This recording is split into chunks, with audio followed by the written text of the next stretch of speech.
The dusty roads of rural Missouri stretched for miles, lined with fields and the occasional farm.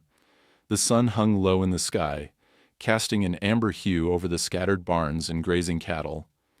The air, thick with the scent of hay and livestock, held the promise of the season's final auction. Hank Rowley, a man whose weathered hands had seen the trials of war and the tenderness of farming life, stood at the edge of the livestock auction. The smell of animal feed and the distant calls of cattle created a familiar comfort, yet for Hank, today felt different. At 70, Hank had been through more than his share of losses. A retired Vietnam War veteran, his body a map of scars from both the battlefield and the burdens of time, Hank had never really adjusted to the quiet life of a widower. His wife, Doris, had passed away a few years earlier, leaving him alone on the sprawling farm they had built together. Even the cattle had started to feel like strangers in his world. The only companion that had ever felt like family was Shadow, his faithful German shepherd who had passed away just 6 months ago. The loss still haunted him. The house felt emptier, the nights longer, and the chores heavier. Hank couldn't bring himself to replace Shadow, though his loneliness grew with each passing day. He had come to the auction for business, to sell off a few of his older cattle, and possibly make a deal with some of the local ranchers. But as he walked between pens of livestock and farm tools, something caught his eye. Something that made his heart lurch in a way he hadn't felt in years. In the far corner of the auction lot was a cage. Inside it, a weathered, limping dog lay curled up, its fur matted and dirty. The old German shepherd looked nothing like the strong, proud animal Hank had once known in Shadow. This dog, with its gray muzzle and sad eyes, seemed broken in every sense of the word. It wasn't even barking, just staring blankly ahead, as if resigned to whatever fate awaited it. Hank's heart clenched. He approached the cage slowly, his boots crunching on the gravel beneath him. The auctioneer's voice boomed in the distance, announcing the next bid. But Hank's attention was elsewhere. The dog's eyes met his. Eyes that were full of pain, but also a kind of quiet dignity. "Who's selling this one?" Hank asked, his voice rough from years of disuse. An old man, his face lined with years of hard labor, shrugged. "Found him at a farm auction over in the next county. Old fella, looks like he's seen better days. Ain't no use for a dog like that. Too slow, too old. Probably a lot of folks will pass on him, but they'll take what they can get." Hank's brow furrowed. It was clear to him that no one cared about the dog. It was nothing more than a burden to these people. He reached into his coat pocket, fingers brushing the worn leather of his wallet. There was something about the animal that reminded him so much of Shadow, of the bond they had shared. He could feel his heart racing, a mix of anger and sorrow rising within him. "Does the dog have a name?" Hank asked, his voice barely above a whisper. Name? Doesn't matter much. Old dogs don't get names around here," the man said with a chuckle, clearly not understanding Hank's sudden attachment. Hank didn't respond. He took a deep breath, his mind made up. He raised his hand, signaling the auctioneer. The bidding started, but Hank didn't wait. He offered the highest bid and waited for the gavel to fall. The auctioneer glanced at Hank, surprised by the sudden bid, but he was too busy with other business to question it. "Sold!" the auctioneer yelled, moving on to the next item. Hank stepped forward, the crowd parting as he approached the cage. The dog didn't move, not even when Hank crouched down to open the door. It was as if the animal had given up on everything. Hank hesitated for just a moment, his mind flashing back to the day he had buried Shadow. He had promised himself that he would never go through that kind of grief again. But this dog, this old German shepherd, needed him. And perhaps, Hank thought, he needed the dog just as much. "Come on, old fella," Hank muttered gently, coaxing the dog out of the cage. He reached out, and the dog hesitated, then slowly limped forward, his body weak, but his eyes alert. "I'll take care of you." He paused and then added, almost as if he was speaking to the memory of his old companion, "I'll call you Boone." The name felt right, somehow, as if it had been waiting for this moment. Hank helped the dog into his truck, feeling the weight of the decision settle in his chest. As the vehicle rumbled to life and the dust swirled around them, Hank couldn't help but wonder if this was the beginning of something more than just a chance encounter. Maybe, just maybe, the dog would help him heal as much as he hoped to help the dog. As they drove back to the farm, the sun began to dip below the horizon, casting a warm golden light over the road ahead. Hank wasn't sure what the future held, but he felt a sense of purpose stirring deep inside. For the first time in a long while, he didn't feel so alone. The drive back to Hank's farm felt long, though not as lonely as it had been in the past months. The truck bounced over the rough roads, the engine's steady hum accompanying the quiet companionship between the old man and the dog. Boone, as Hank had named him, sat on the passenger seat, his large, tired frame crammed into the narrow space. He didn't make a sound. He didn't even look at Hank, but his eyes followed every movement the truck made, ever vigilant. As they reached the farm, Hank took a deep breath. The familiar sight of his old farmhouse came into view, surrounded by wide-open fields, the land he had worked for decades. He pulled the truck to a stop in front of the barn and cut the engine. The air was thick with the smell of hay, cattle, and the earth beneath his boots. The setting sun bathed the farm in a warm, golden glow, and for a brief moment, Hank felt as if he could leave the weight of the past behind. But Boone wasn't like other dogs. Hank had learned that quickly during the short ride. The dog's eyes, though tired, held a kind of deep sadness, a quiet wariness that Hank couldn't quite understand. Boone wasn't barking. He wasn't jumping around like any other dog that had just been rescued from an auction. He simply sat there, looking at the world through eyes that had seen too much, felt too much. Hank climbed out of the truck, feeling the chill of the evening air brush against his weathered face.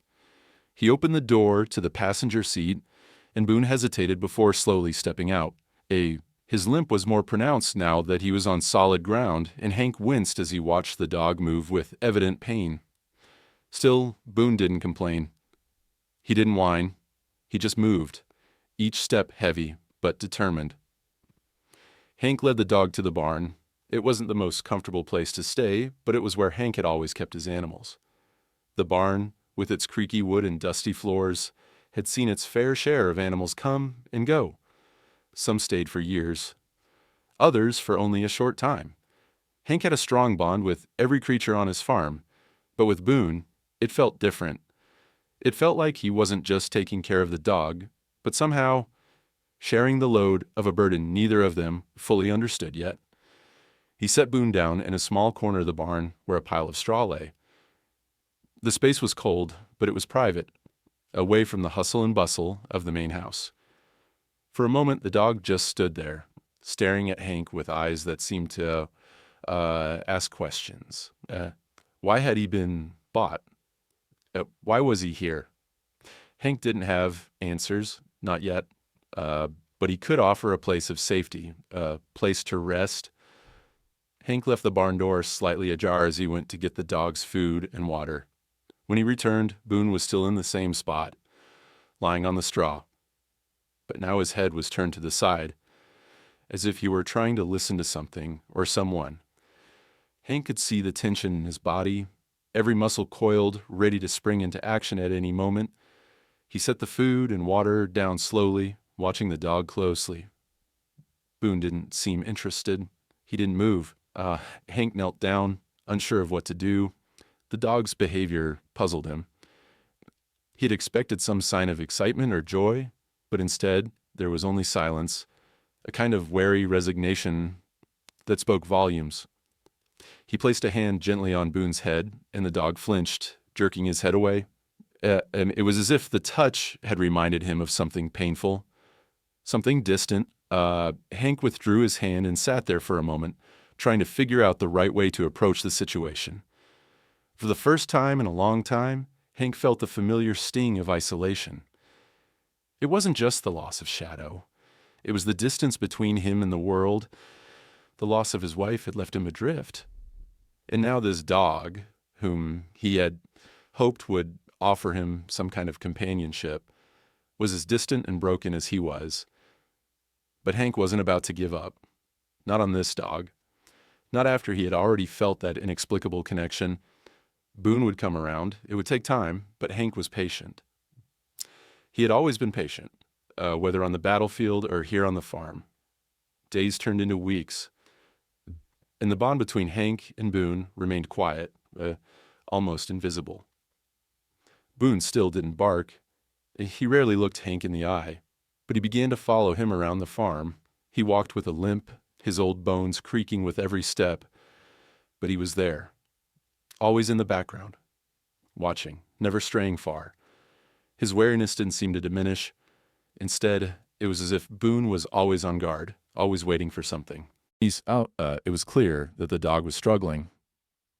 There was something deeply unsettling about the way Boone flinched at loud noises. A car door slamming, the sudden crack of a branch in the wind. Each sound sent him into a defensive posture, his body coiling tight, his head low. And when Hank would try to approach him in the barn, Boone would retreat to a corner, his body pressed against the wall, as though seeking shelter from the world. Hank had seen signs of PTSD in humans before.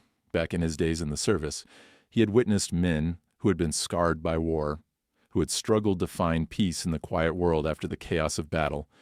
He didn't know much about dogs, but he could see the same signs in Boone. It was a silent kind of trauma, one that neither of them could talk about, but both understood. Boone had been through something. Hank could feel it in the dog's every movement. The tension in his body, the avoidance of touch, the fear that lingered beneath every calm exterior. This dog had a story, a past that had left its mark. And so Hank waited. He gave Boone space. Let him adjust in his own time. There were no expectations, no demands, just the quiet presence of two wounded souls, each trying to find a way to heal.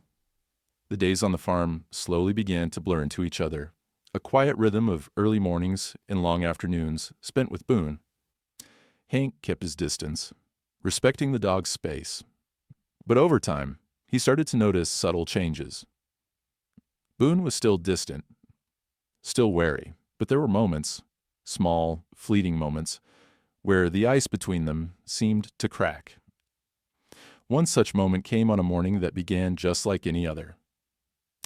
The sun was still low in the sky, casting soft golden rays across the fields, and Hank was already out in the barn, tending to the cattle. Boone, as usual, had followed him out to the barn. It wasn't much, but the fact that the dog had made it a habit to stay close was a sign, at least in Hank's mind, that something was shifting. Boone wasn't running away anymore. He wasn't hiding in the shadows of the barn.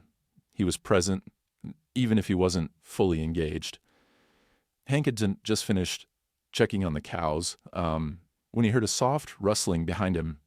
He turned to see Boone standing at the edge of the barn, his head slightly cocked, as though listening for something. The dog's tail was low, but it was moving ever so slightly, betraying a tiny bit of curiosity. Hank didn't move, not wanting to scare him off. He simply stayed still and watched, and then it happened. A rattlesnake, hidden in the tall grass near the barn, slithered into view. It wasn't unusual to see snakes around the farm, but this one seemed more dangerous. The long, sinuous body of the snake flicked through the grass, its tongue tasting the air, unaware of Hank's presence. It wasn't until the snake was within a few feet of him that Hank noticed it, his heart racing with the sudden realization of the danger. Hank stepped back slowly, instinctively. He had been around enough wildlife to know the danger that a rattlesnake posed. He didn't want to take chances. His eyes never left the snake, his hand reaching for the shovel nearby, preparing to defend himself if necessary. But before Hank could make a move, Boone was already there. In an instant, the old German shepherd lunged forward, his body surprisingly agile despite his limp. The snake reared up, striking at the dog, but Boone was faster. With a speed that seemed to defy his age, he snapped his jaws shut on the snake, biting it with a force Hank hadn't expected from such a fragile-looking animal. The snake coiled around Boone's muzzle, but Boone shook his head violently, throwing the snake to the ground with a final, decisive move. Hank stood there, wide-eyed, his heart hammering in his chest. Boone had protected him, had acted with an instinctive precision that Hank could barely comprehend.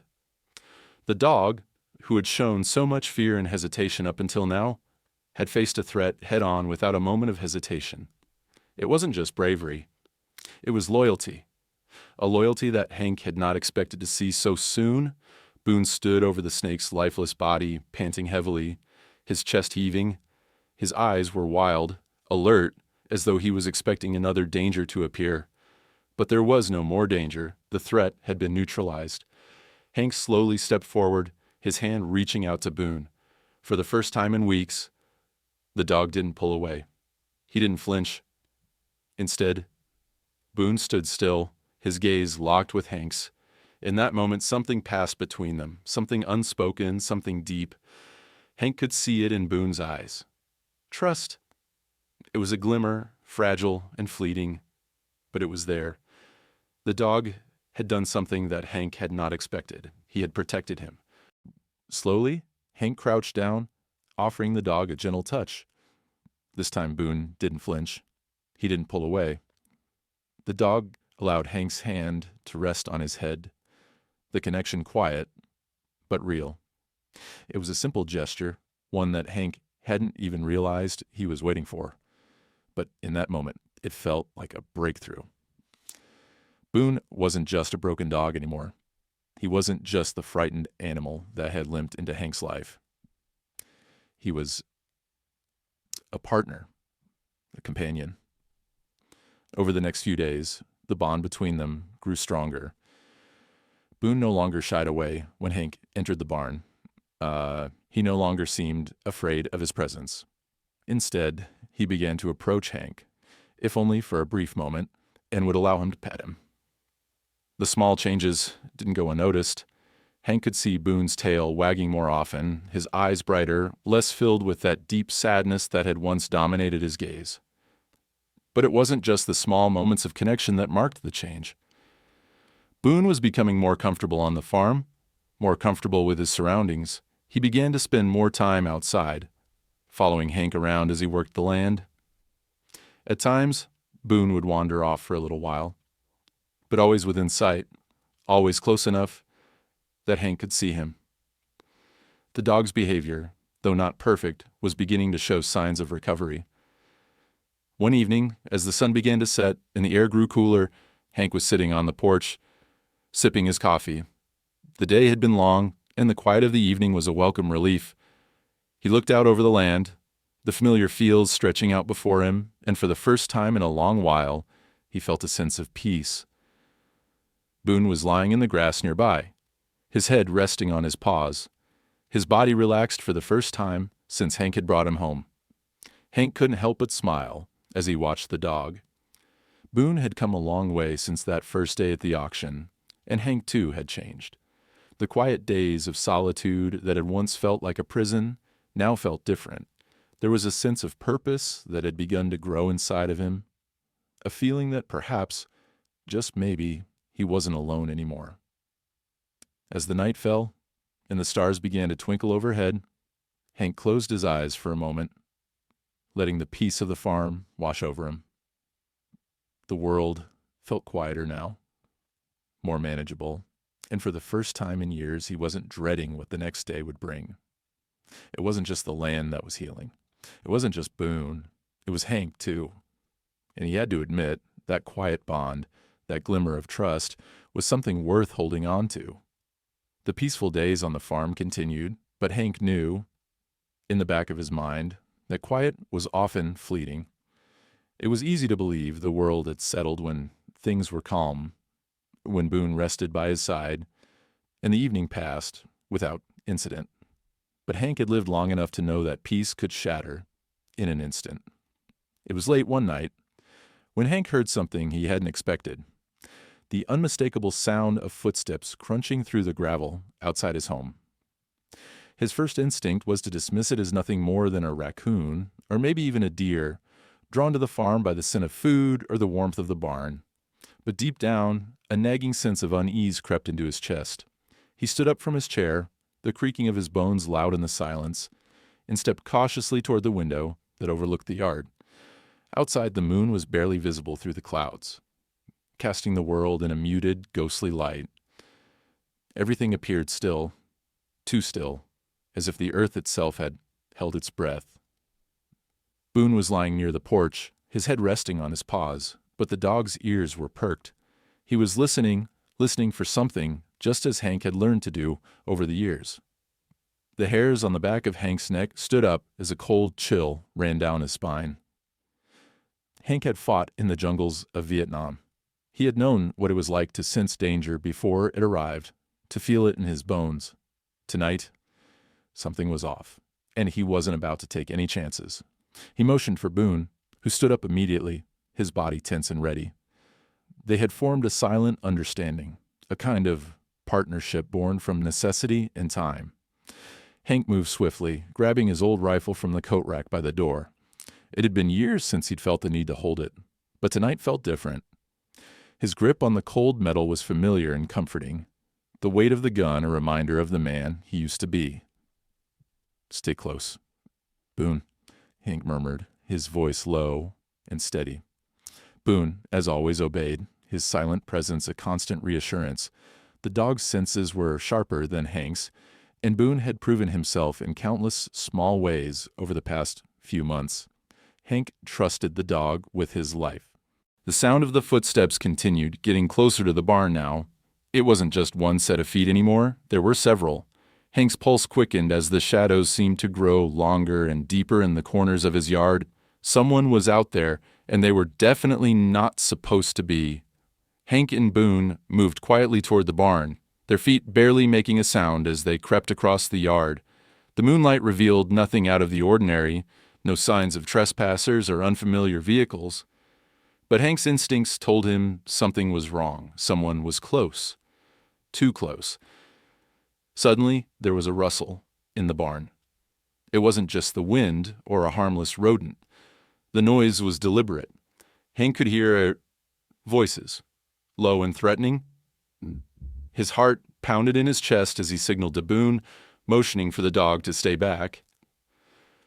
Boone immediately crouched down, his eyes focused on the barn door, his muscles tense, ready to spring into action if necessary. Hank reached for the door handle, careful not to make a sound. He could hear the voices more clearly now.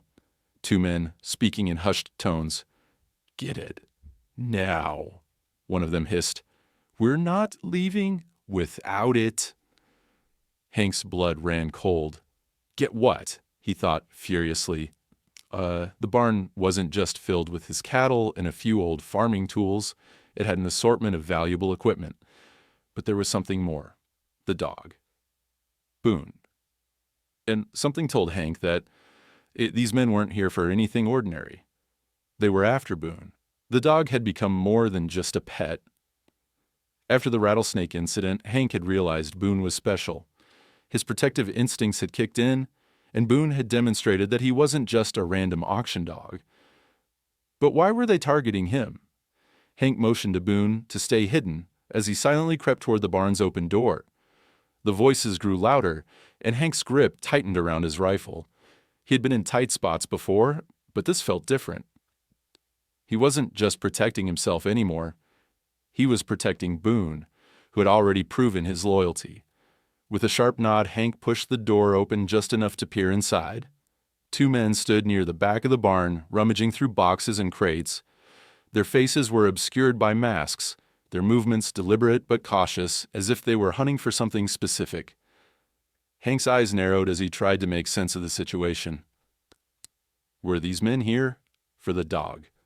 Before Hank could move, one of the men turned sharply, and Hank froze. The man's eyes locked onto the barn door, as if sensing something. A moment passed before he stepped forward, gun raised. Hank's heart pounded. This wasn't going to end quietly. "Get down," Hank hissed at Boone. The dog, ever vigilant, understood immediately. Boone darted to Hank's side, his body low to the ground, muscles coiled in preparation for what was about to unfold. The man didn't see them coming.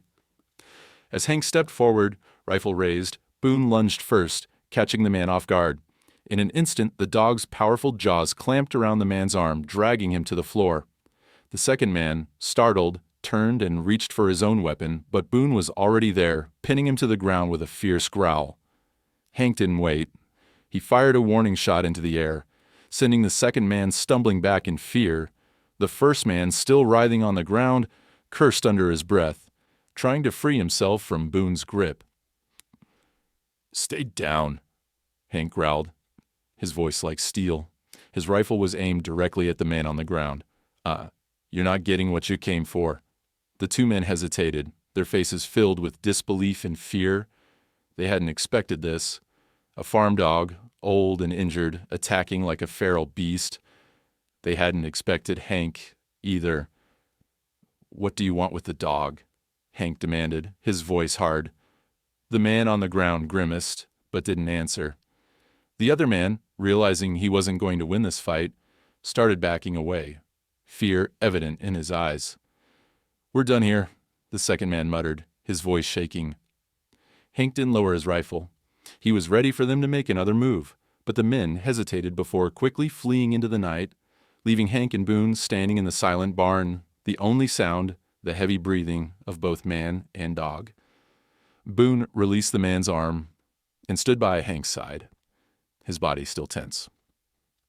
But the danger had passed. For now. Hank glanced at the dog, who looked back at him with an expression that seemed to say, "You're safe now." Hank's heart swelled with gratitude. Whatever had brought these men to his farm, it was clear now. Boone was no ordinary dog, and Hank had no idea what was coming next, but one thing was certain. He wasn't going to let anyone take him without a fight. The night after the raid was filled with tension. Hank and Boone didn't sleep much, both on high alert after the unexpected attack.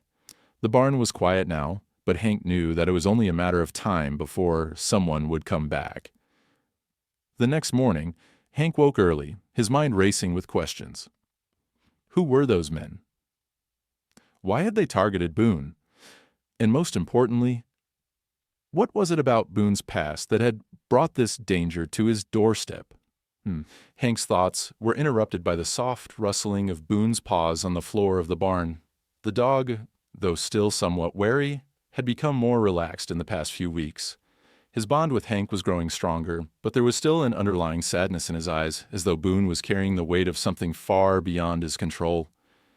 Hank had learned to read the dog's silent cues, his reluctance to be touched in certain places, the way his body stiffened whenever certain noises echoed across the farm. It wasn't just the trauma of being abandoned at the auction. There was something more, something deeper, that had left its mark. Hank had to find out what it was. If these men were willing to come all the way out here, then Boone's past had to hold a key to what was going on. He needed answers. The first step was to take Boone to the local vet, Dr. Maggie Carter. Maggie was a seasoned vet who had known Hank for years, having taken care of his cattle and the occasional family pet. She had seen a lot in her time, and Hank trusted her judgment. If anyone could help figure out what was really going on with Boone, it was Maggie. Boone wasn't thrilled about the idea of leaving the farm. He had grown comfortable in his routine, and the sight of the truck seemed to bring back old memories. His body tensed as Hank coaxed him into the vehicle, but Boone didn't resist. He had learned to trust Hank, at least enough to follow him wherever he went. The ride to town was quiet, the only sounds coming from the hum of the engine and Boone's soft panting beside Hank. The dog's eyes were fixed out the window, but Hank could tell Boone wasn't really looking at the scenery. He was lost in his own world, perhaps remembering a life that was no longer his own. When they arrived at Dr. Carter's clinic, Hank helped Boone out of the truck. Boone limped slightly, but his steps were steady. Hank led him inside, where the smell of antiseptic and the sound of distant barking greeted them. Dr. Carter emerged from the back, a tall woman with graying hair and a kind face. She had always treated Hank's animals with care, and Hank could see the same warmth in her eyes as she looked at Boone. Well, well, if it isn't Hank Rowley, Dr. Carter said with a smile. I thought you'd retired from the vet business a while ago. What brings you in today? Hank smiled back, but the weight of the situation was on his shoulders. It's Boone, he said quietly. Something's not right. I don't know what's going on with him, but he's been through something more than just being abandoned. Dr. Carter's smile faded as she looked at the dog. Boone was standing still, his eyes focused on the floor, his body rigid. She walked over to him, her hands gentle as she petted him. Boone flinched slightly at first, but after a moment, he relaxed, allowing her touch. He's been through something. All right, Dr. Carter said softly. This isn't the first time I've seen a dog like him. His demeanor? It's familiar. What do you mean? Hank asked, his voice low. Dr. Carter sighed and motioned for Hank to follow her into the back room. I think I might know what's going on with Boone, she said as she prepared a scanner to check for a microchip, but I'll need to confirm it. Hank watched anxiously as Dr. Carter worked quickly. She ran the scanner over Boone's neck, and after a few seconds the machine beeped. Dr. Carter frowned. That's strange. There's something here, but it's encrypted. Hank's heart sank. Encrypted, what does that mean? Dr. Carter looked up at him, her brow furrowed. It means someone put this chip in Boone for a reason. It's not just a standard pet microchip. Someone went to a lot of trouble to hide whatever information's on this chip. Hank's mind raced. Boone's past was shrouded in mystery, but this was more than he had bargained for. This wasn't just a stray dog with a sad story. This was a dog that had been part of something far more sinister. Can you read it? Hank asked, his voice tight with urgency. I can, but it'll take some time, Dr. Carter replied. I'll need to contact the right people to get access to the encryption. This isn't something I can crack on my own. Hank nodded, his mind already racing with the possibilities. What had Boone been involved in? Was he some kind of government project? A military dog? Hank had heard rumors over the years about military experiments, about dogs trained for specialized missions, but he had never imagined one would end up in his care. Dr. Carter promised to make some calls and get back to him as soon as possible, but she warned Hank that it might take days or even longer to get the information they needed. For now, all they had was the encrypted chip and the knowledge that someone had gone to great lengths to hide Boone's past. Hank left the clinic feeling a mixture of frustration and resolve. He had just uncovered the first real clue, but it raised more questions than it answered. Whoever had implanted that chip in Boone had to know the dog was still alive, and if those men were willing to come after Boone, then it was clear there was something worth protecting. The drive back to the farm was quiet, but Hank's thoughts were racing. He knew that the peace he had hoped for was gone. Boone wasn't just a dog, he was a key, and someone was desperate to get their hands on him. Hank couldn't shake the feeling that they had just scratched the surface of something much bigger than either of them. And, the danger? It was only just beginning. The days that followed Boone's visit to Dr. Carter's clinic were filled with a sense of dread and urgency. Hank spent most of his time pacing the farm, waiting for a call, trying to figure out what the encrypted microchip meant for Boone and for himself. He knew there was more to this story, much more than a broken, abandoned dog. But every new piece of the puzzle only led to more questions. Who had put the chip in Boone? What was Gray Point's solution? And why was Boone's past buried under layers of secrecy? The phone call came late one afternoon. Hank had just finished a long day of work on the farm, his body sore from hours of lifting hay bales and repairing fences. He was sitting on the porch when his old phone rang, the sound cutting through the quiet evening. He picked it up on the second ring, knowing it could be Dr. Carter calling with news. Hank Rowley, he answered, his voice steady but filled with anticipation. "It's Maggie," came the reply, the vet's voice sounding tired but resolute. "I got some answers for you, and they're not good." Hank's stomach tightened. He had been expecting bad news, but he hadn't expected it to hit this hard. "What did you find?" "I made some calls, reached out to a few contacts I have," Maggie continued. "It's been a long shot, but I think I've uncovered something important about that chip. It's linked to a company called Graypoint Solutions." Hank felt a chill run down his spine at the mention of the name. He had heard whispers about Graypoint Solutions in the past, stories that were hushed up, the kind of rumors that never quite made it into the public eye. Military contractors, covert operations, black ops programs. It all sounded like something out of a thriller novel, but the more Hank thought about it, the more he realized it was all too real. "Graypoint," Hank repeated, his voice low. "What do they have to do with Boone?" Maggie's voice grew softer.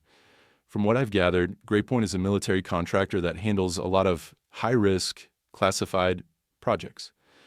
They specialize in creating tools for operations that require a certain level of deniability. That means soldiers, equipment, and, unfortunately, animals like Boone. The microchip, it was implanted to track him, to control him. Boone wasn't just any dog. He was part of a black ops program." Hank felt his breath catch in his throat. He didn't know what to think. A black ops program? He had always thought Boone was just a stray who had fallen on hard times. But now it was clear that the dog had been part of something far darker. Maggie paused before continuing. "From what I can piece together, Boone, when he was still known as Echo, was trained for high-level missions, elite military stuff. His handler was a man named Captain Roy Decker, who died under mysterious circumstances. Hey, I think Boone, Echo, was there that day. He was part of something bigger, something that went wrong." Hank sat up straight, his heart racing. "What do you mean, something went wrong? What happened to Decker?" Maggie's voice grew tense. "From what I understand, Captain Decker was trying to expose war crimes. He had discovered something he wasn't supposed to, something that could have destroyed Graypoint's entire operation. But instead of being hailed as a whistleblower, he was labeled unstable, a threat to national security. The company framed his death as an accident and decommissioned Echo, but Echo didn't go down quietly. He escaped, and somehow he ended up at that auction." The weight of Maggie's words settled over Hank like a heavy fog. He felt his mind spinning, trying to process everything. Boone, or Echo, wasn't just a dog. He had been part of a covert military program, a program that had ties to war crimes and cover-ups. Captain Decker had tried to expose the truth, but the price had been his life. "That's why they're after him," Maggie said softly. "Whoever was responsible for Decker's death, they don't want any loose ends. And Boone is one of the last ones alive who can tie them to those crimes. He's a witness, Hank, a living, breathing piece of evidence." Hank felt a mixture of shock, anger, and resolve. He had known that Boone wasn't just any dog, but to learn that his new companion had been through such trauma, had been part of something so horrific, filled Hank with a sense of duty. He wasn't going to let anyone hurt Boone again. He wasn't going to let Boone's past be buried. "I won't let them take him," Hank muttered, his voice hard with determination. Maggie's voice was filled with a quiet sadness. It's not just about protecting Boone anymore. It's about exposing the truth, about what Graypoint did and what they're still doing. You have to understand, Hank, this is bigger than just a dog. This is about a cover-up that could go all the way to the top." Hank was silent for a long moment, letting the weight of Maggie's words sink in. His mind raced, piecing together what he had learned about Graypoint and the shadowy world of covert operations. He had always been a simple man, a farmer, a veteran, but now he realized he was caught in something much larger than himself. "I'll do whatever it takes," Hank said finally, his voice low but resolute. "I'll help Boone, and And I'll help Decker, too, even if it means bringing down Gray Point. Maggie sighed in relief. Be careful, Hank. You're not just up against some local thugs anymore. This goes much deeper. You'll need help. Hank paused, glancing out over the fields. He knew she was right. He couldn't take on Gray Point alone. But he also knew that Boone, his dog, his companion, had been through too much already. Hank wasn't going to let the past claim him again. He was going to fight for both of them. Thanks, Maggie, Hank said, his voice filled with gratitude. I'll keep you updated. As he hung up the phone, Hank turned his gaze back to Boone, who was lying quietly by his side. The dog's eyes met his, and for the first time in a long while, Hank felt that same quiet bond, an unspoken promise that whatever lay ahead, they would face it together. Boone had been a soldier once. But now, he was part of Hank's family, and no one was going to tear them apart. Hank took a deep breath, his resolve hardening. The truth was out there, hidden in the dark corners of Gray Point, and it was time to bring it into the light, whatever it took. The days following Hank's conversation with Dr. Carter were filled with a sense of purpose and urgency.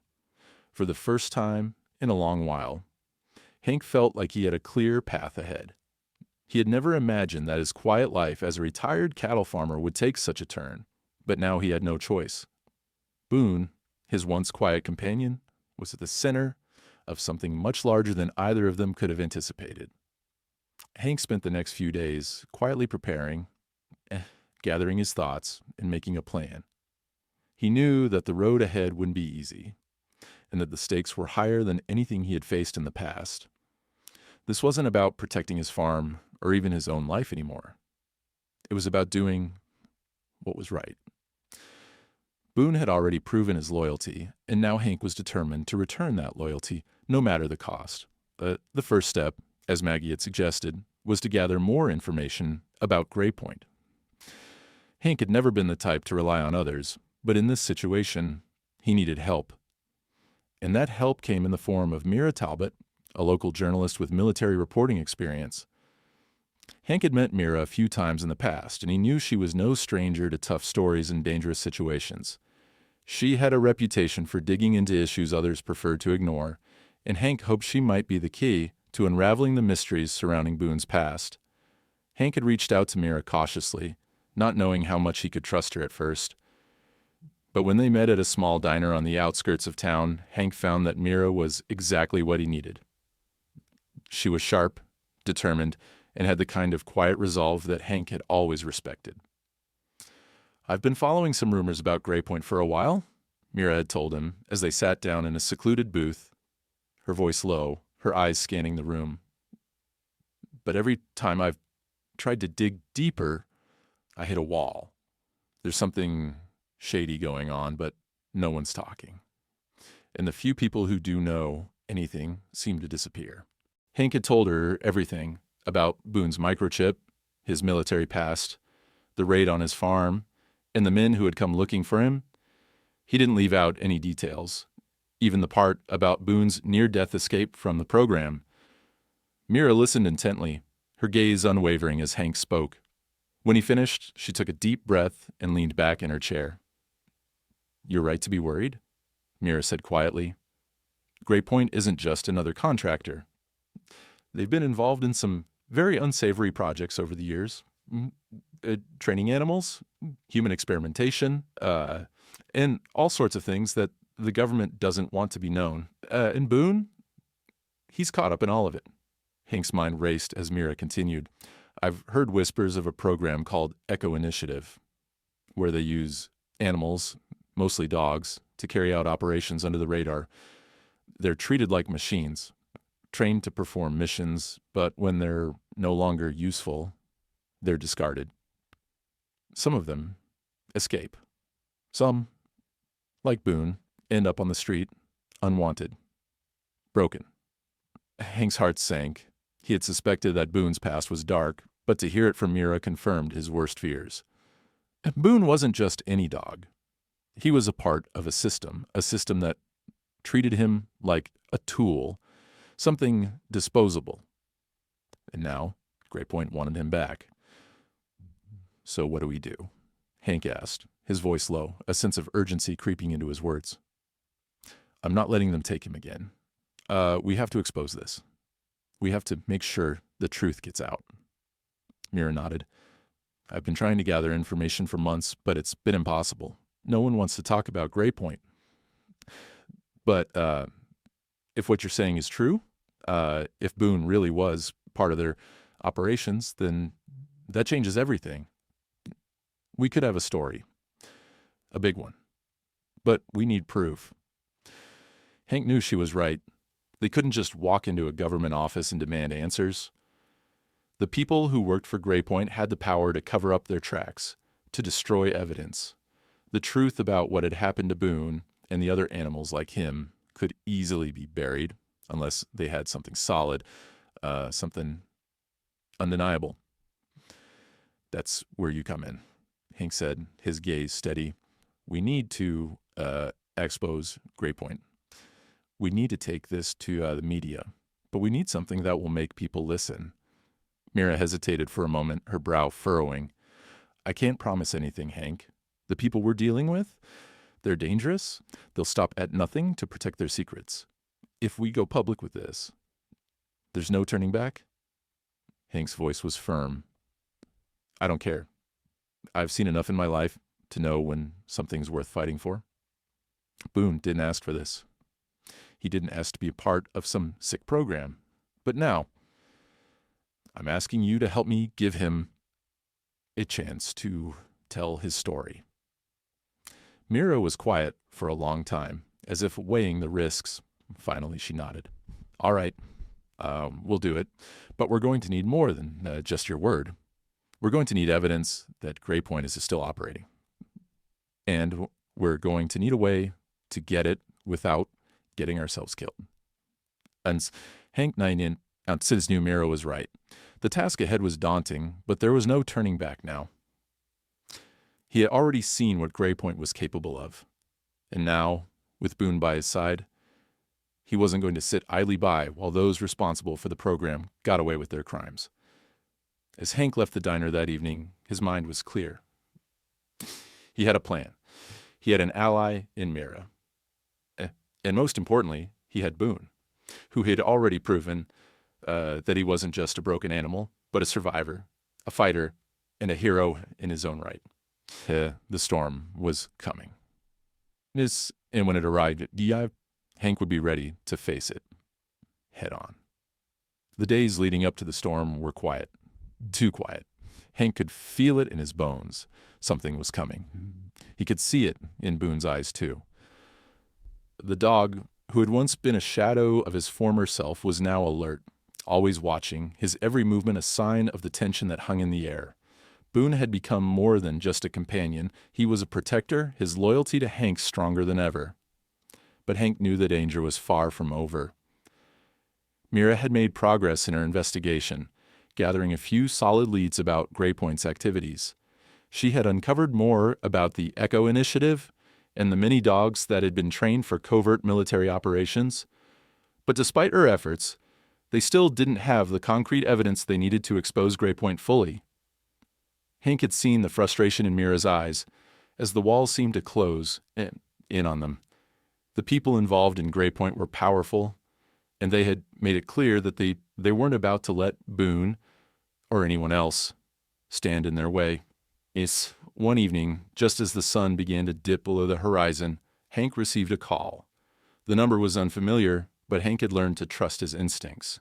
He answered the phone, his heart already pounding in his chest. Hank Rowley, he said, his voice steady but laced with tension. There was a long pause on the other end of the line before a deep, gravelly voice spoke. You're a hard man to find, Rowley. But I have to say, you've made a big mistake. Hank's stomach twisted with the cold realization that the voice on the other end wasn't just any ordinary caller. It was someone from Gray Point. He recognized the tone, the threat hidden beneath the words. What do you want? Hank demanded, trying to keep his voice calm. We know what you've been doing. "We know you've been poking around our operations," the voice said. "You've been digging into things that don't concern you, and now you've got our attention." Hank's grip tightened on the phone, his pulse quickening. "I'm not going anywhere. I've got nothing to hide. You're the ones who've got a lot to explain." The voice on the other end chuckled darkly. "You think you can just expose us and walk away? You're playing a dangerous game, Rowley. We don't take kindly to people like you getting in our way." A chill ran down Hank's spine as the man continued. "We know where you are. We know who you care about. And trust me, if you keep pushing, you'll regret it. There's nothing stopping us from making you disappear." The call ended abruptly, the line going dead with a harsh click. Hank stood there for a long moment, his mind racing. The threat was clear. They knew about Boone. They knew about Mira, and they weren't going to let them get away with exposing the truth. Hank didn't waste any time. He grabbed his rifle and headed for the barn, where Boone was already waiting, his body tense, ears pricked. The dog sensed the danger before Hank even said a word. "We've got company," Hank muttered under his breath, more to himself than to Boone. The dog didn't need further explanation. He moved to Hank's side, the bond between them stronger than ever.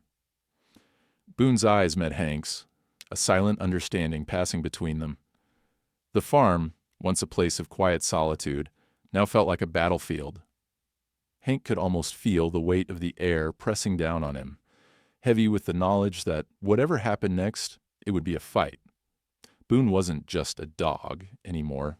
He was Hank's ally, his protector, and together they would face whatever Gray Point had in store. Night fell quickly, the darkness creeping over the farm like a thick fog.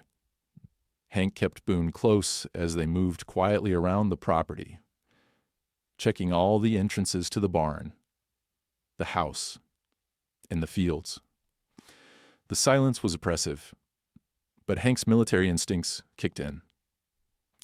He knew that the hit team would come in the dead of night, when they least expected it. Around midnight, the first sign of movement appeared. The shadows at the edge of the field were unmistakable, a group of figures moving slowly toward the barn, their movements deliberate and coordinated. Hank could see the outlines of their bodies, their dark clothing blending into the night. They were professionals, the kind of people who had been trained for this exact kind of operation. "They're here," Hank whispered to Boone, his heart racing. "Stay low, stay quiet." Boone's body went rigid with readiness, his tail tucked under and his eyes fixed on the approaching figures. He could smell the danger, feel it, in the air. Hank moved toward the barn, slipping into the shadows, his steps silent.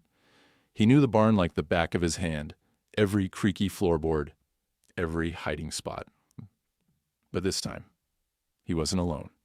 He had Boone by his side, and together they would face whatever Gray Point threw at them. The first man entered the barn, his flashlight sweeping across the floor.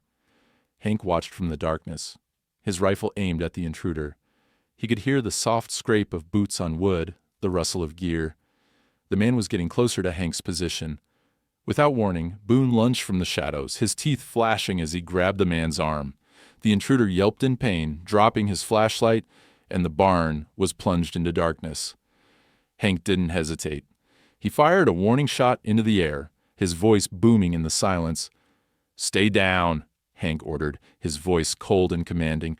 "I'm not letting you take him." The remaining intruders froze, their eyes wide with disbelief. They hadn't expected Boone to be so vicious, so protective. The dog had already brought down one of their own, and now Hank was in control. Boone growled low in his throat, his body still tense, ready to attack again if needed. Hank kept his rifle trained on the men, his finger on the trigger. But his focus never wavered from Boone. The dog was his eyes, his ears, and his shield. Together, they were unstoppable. One of the men stepped forward, pulling out a weapon. "You don't have to do this, Rowley," he said, his voice trembling with fear. "Just hand over the dog. We won't hurt you." Hank's grip on the rifle tightened. "I said stay down. This is your last chance." A hinch. In that moment, the men realized that Hank wasn't backing down. The standoff hung in the air, the tension palpable. They had underestimated Hank. They had underestimated Boone. With a final glance at each other, the men retreated, disappearing into the night. Hank didn't chase them. He didn't need to. They knew they had lost. Boone had done his job, and Hank had held his ground. As the barn settled back into silence, Hank exhaled slowly. The threat had passed, for now. But he knew it wasn't over. Not yet. The war was just beginning. The aftermath of the assault on the farm felt like the calm after a storm. But Hank knew better. Though the men had retreated, the battle was far from over. The events of that night had set something in motion that neither he nor Boone could ever turn back from. Hank sat on the porch the following morning, the sun rising slowly over the fields, casting long shadows over the land. His hands rested on the rifle beside him, his mind still reeling from the confrontation. Boone lay beside him, his eyes scanning the horizon, always alert. The bond between the two of them had deepened even further in the face of danger. Boone wasn't just a dog anymore. He was a soldier, a survivor, and Hank's closest ally. The dog had been through more than any creature should have to endure, and now it was up to Hank to ensure that Boone's past wouldn't remain hidden any longer. Hank's phone rang, snapping him out of his thoughts. It was Mira. He had spoken with her briefly after the raid, but he hadn't heard from her since. His heart raced as he answered the call. "Hank," Mira's voice came through, shaky but urgent. "We've got it. I've got everything we need." Hank's pulse quickened.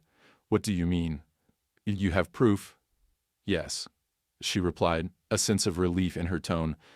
"I've been working behind the scenes with a few sources, and I managed to get my hands on the official documents, Grey Point's involvement in the Echo Initiative, the animals that they've trained for Black Ops missions. It's all there. And not only that, I've got video footage of the operations. Some of it is harrowing, Hank. This is bigger than we thought, but it's enough to bring them down." Hank's mind raced. He had known they would need more than just Boone's word to take down Grey Point, but he hadn't expected it to come together so quickly. "What do we do now?" Mira's voice grew more serious. "We go public. I've been in contact with some of the right people in the media, and they're ready to run with the story. But it's not just about getting the truth out. Grey Point has too many connections, too many powerful people who will try to bury this. We need to go viral. This has to hit every corner of the world, Hank, if we want to see justice. It has to be undeniable." Hank nodded, though Mira couldn't see him. "I understand, but we need to be careful. This isn't just about exposing them. It's about keeping you safe, too. You've put yourself at risk for this. I won't let them come after you next." "I know the risks," Mira replied, her voice steely. "But I'm in this now, Hank. I won't back down. Not when we're this close." Hank took a deep breath. The road ahead was treacherous, but he knew that there was no turning back. It was now or never. He turned to Boone, who was watching him closely, his eyes reflecting the silent understanding between them. "We're doing this, Boone," Hank murmured. "We're going to make sure they pay for what they've done to you, and to all the others like you." The following days were a blur of activity. Mira worked tirelessly, compiling the documents and footage, coordinating with contacts in the media who could get the story out to the public. Hank focused on securing the farm, preparing for the inevitable fallout. He knew Grey Point wouldn't take kindly to this kind of exposure. They would come after him, and they would come after Boone. But Hank wasn't about to let that happen. He'd fought in wars, both on the battlefield and within his own heart, and he would fight this one with everything he had. The story broke on a Wednesday morning. The headline was a punch to the gut. "Shocking expose. Secret military contractor, Grey Point's Black Ops program involving animals revealed." The article detailed the history of Grey Point's covert operations, the training of animals like Boone for dangerous military missions, and the dark side of the company's business dealings. It wasn't just Boone's story. It was the story of countless animals, treated as expendable tools by a corrupt system. Mira's footage, along with the leaked documents, painted a damning picture of Gray Point's operations. The story went viral almost immediately. Social media exploded with outrage, with people demanding justice for the animals and for the soldiers who had been forced to cover up the truth. News outlets around the world picked up the story, and soon congressional hearings were being demanded, with calls for investigations into Gray Point's practices. For the first time, Hank saw the truth being set free, and it was more powerful than he could have imagined. The floodgates had opened, and there was no going back. Gray Point was now in the public eye, their secrets laid bare for the world to see. But with the media attention came the inevitable backlash. Hank and Mira knew they couldn't rest. Gray Point wasn't going to let this go quietly. And as the story spread, so did the threats. Hank's phone rang again. The same deep, gravelly voice on the other end. "You've made a grave mistake, Rowley," the voice said. "You think you've won? You think you've exposed us? We've only just begun." The threat was clear. Gray Point wasn't finished with him yet, but Hank wasn't afraid. He had come this far, and now there was no turning back. As the days passed, the pressure from the media mounted. Congress demanded hearings. Gray Point executives were called to testify, and the world watched as their dirty secrets were exposed one by one. The company's top brass scrambled to distance themselves from the scandal, but the damage had been done. The story was too big to be ignored. For Hank, though, the battle wasn't over. The hearings were just the beginning. He wasn't going to let them walk away scot-free. He wanted justice. For Boone, for the other animals, and for all the soldiers who had paid the price for Gray Point's dark ambitions. But the wheels of justice were turning. Slowly but surely, Hank knew that the truth had been unleashed, and there was no putting it back in the box. The fight was far from over, but with Boone by his side, Hank was ready to see it through to the end. It had been a few months since the story about Gray Point broke.